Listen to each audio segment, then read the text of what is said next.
Sutherland, Nebraska is 30 miles east of Ogallala, alongside the Platte River and I-80.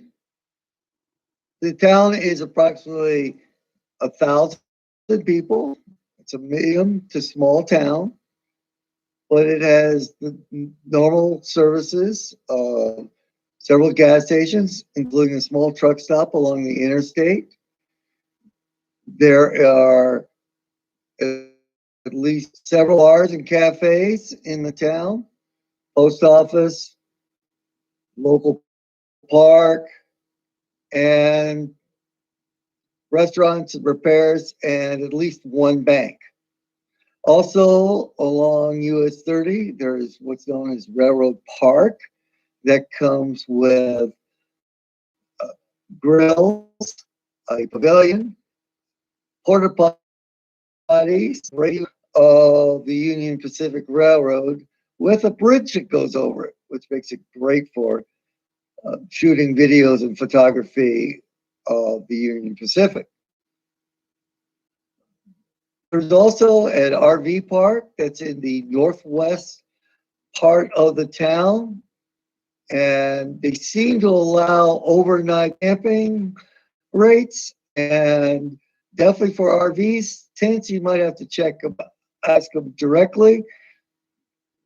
So why is someone included? Because they do have a campground run by the town officials.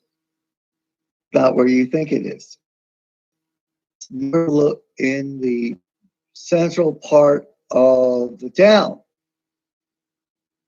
To get to the campground,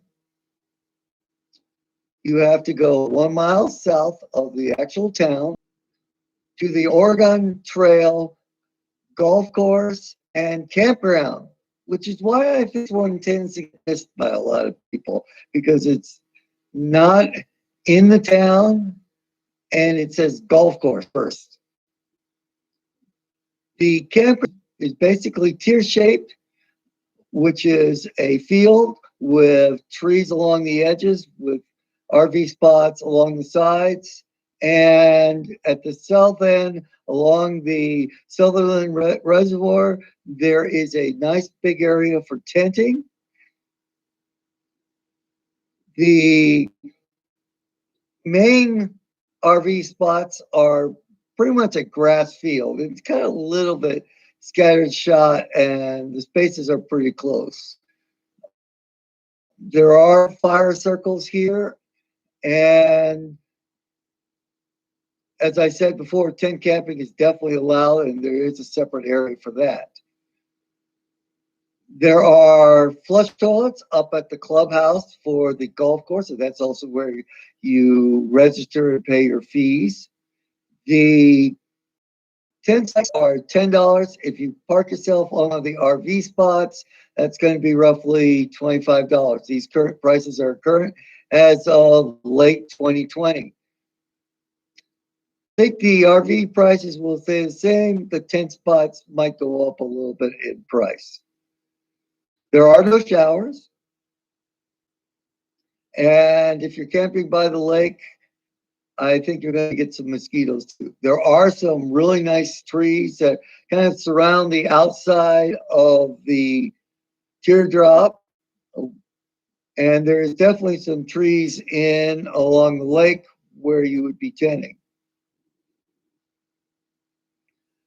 So how would I rate it? I actually have to give this one an 8, because I think with the mosquito issues and the distance between walking from the tent area all the way up to the clubhouse, there are fire circles, there are trees, and it's a nice grass area along the lake, which is definitely pluses. So if you're heading along this part of the Platte River in Nebraska, this is a good choice.